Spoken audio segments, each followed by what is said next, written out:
Good morning everyone, welcome back to my channel. তো আজকে আমি তোমাদের যেটা শেয়ার করছি সেটা হচ্ছে স্কিন রেমেডি।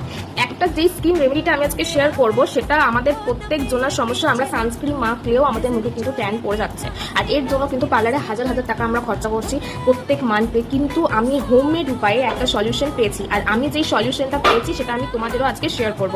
চলো তাহলে দেখতে থাকো। তোমাদের বলছিলাম সেটা হচ্ছে এইটা আমি হোমমেড উপায়ে তৈরি করেছি।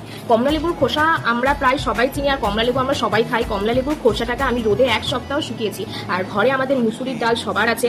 কমলা লেবুর খোসা আর মুসুরির ডালটাকে মিক্সিতে পেস্ট করে ঠিক এমনি একটা পাউডারের আকারে হয়েছে। এটা তোমরা 6 মাস 1 বছর ঘরে অনায়াসে রেখে দিতে পারো, খুব ভালো থাকবে।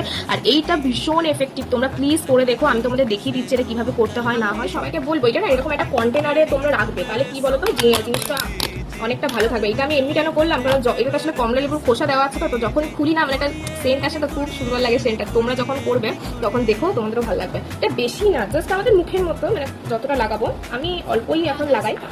তো এরকম অল্প একটা নিয়ে নিয়েছি বাটিতে। আর এইটার সাথে না অনেক কিছু লাগানো যায়, তোমরা মধু, টক দই, কাঁচা দুধ, গোলাপ জল সবকিছু দিয়ে তোমরা এটা লাগাতে পারো। কিন্তু আমি আসলে অত মানে আমার মুখে না অত শুট করে না। আমি প্রথমে এগুলো করে দেখেছি, তো আমার মুখে অত কিছু শুট করে না। আমি শুধু একটা গোলাপ জল দিয়ে লাগাই। চলো এটাকে ফার্স্টে পেস্টটা তৈরি করে নিই, তারপরে মুখে পেস্টটা আমি করে নিচ্ছি। ঠিক আছে, পেস্টটা ঠিক এমনি হবে। ঠিক আছে, এখন মুখে লাগানো যাক। চলো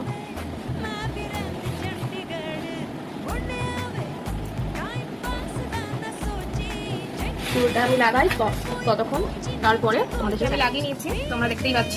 আর এটা লাগিয়ে আমাদের 15 থেকে 20 মিনিট থাকতে হবে, পুরো একদম ড্রাই হয়ে যাবে। তারপরে এটা জল দিয়ে আমরা জাস্ট ধুয়ে নেবো, এমনি নর্মাল জল দিয়ে। আচ্ছা, আমাকে কিছু আর বলতে হবে না, তোমরা নিশ্চয়ই স্কিনটা এরকম দেখে বুঝতেই পারছো যে কতটা ক্লিন লাগছে স্কিনটা আমার। আর আমি অবশ্যই বলবো তোমরা আমাকে ট্রাস্ট করে এই রেমেডিটা অবশ্যই ফলো করতে পারো। আর যারা যারা রেমেডিটা করবে আমাকে প্লিজ কমেন্টে জানাবে, আর তোমাদের কি এফেক্ট হচ্ছে না হচ্ছে সবকিছুই আমাকে বলবে। চলো আজকের মতন টাটা, আর দেখা হচ্ছে একটা নেক্সট ব্লগে। টাটা।